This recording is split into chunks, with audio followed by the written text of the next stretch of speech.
Haven har blivit varmare än världens korallrev klarar av. Det visar en ny rapport som slår fast att den värmestress, massblekning och död som korallerna utsätts för knuffat dem över en gräns de har svårt att återhämta sig från. Reven, de mest artrika ekosystemen på jorden, står och väger vid en så kallad tipping point.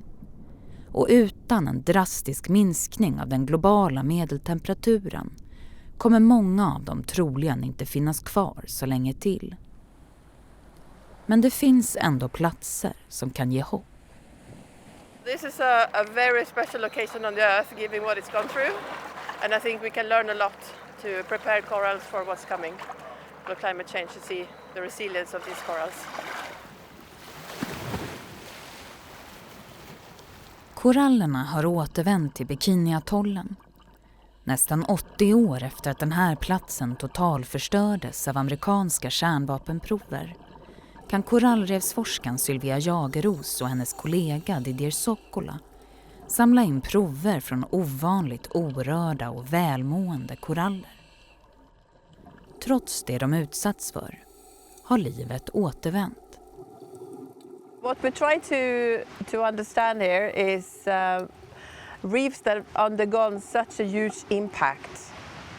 We need to understand more how is the recovery process and what can we learn from that to potentially bring those lessons learned forward when we're going to undergo a lot of impacts from climate change in other areas of the world. So that's very important. Enligt rapporten, som tagits fram av 160 forskare från närmare 90 olika lärosäten, är det enda som kan säkerställa korallernas överlevnad mycket kraftiga klimatåtgärder.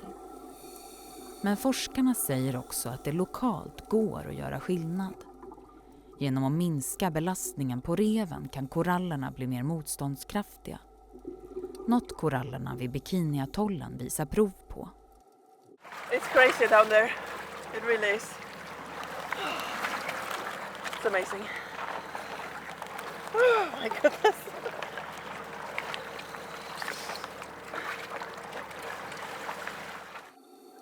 Sen provsprängningarna på 50-talet har Bikiniatollen lämnats i fred. Och att se vad det är gjort för korallernas återhämtning ger hopp.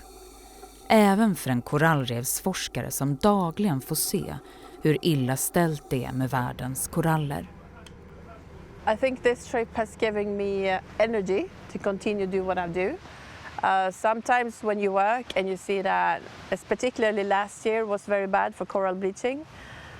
It's very hard as a coral restoration practitioner to go in the field and work every day. But then when you come to areas like this, you can actually see that if we leave nature alone, nature do its thing. And I think that's beautiful because that's something that we definitely can do. We can't leave nature alone. We cannot stop climate change, but we can stop pollution, we can stop overfishing. So in that sense, yes, this trip has definitely given me hope that the coral will survive, yeah.